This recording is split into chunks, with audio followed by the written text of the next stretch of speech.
Sono entrati in azione pochi minuti prima della chiusura del negozio, due malviventi a volto scoperto mentre uno cercava di distrarre la commessa chiedendo informazioni sui prodotti. Il complice si è avvicinato alla cassa, ma la donna si è resa conto di quanto stava per accadere ed ha iniziato a gridare, attirando l'attenzione di clienti e dipendenti dei negozi vicini. Sono stati attimi di paura, la commessa dell'Air Beauty è stata strattonata e fatta cadere a terra e mentre uno dei due rapinatori è riuscito a fuggire, l'altro è rimasto intrappolato all'interno del locale.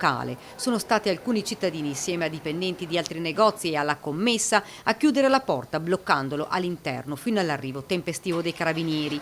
Un intervento ed una collaborazione davvero importante che ha permesso la cattura di uno dei due rapinatori. Assolutamente, anzi di tutti quanti i cittadini di buona volontà che li hanno chiusi dentro.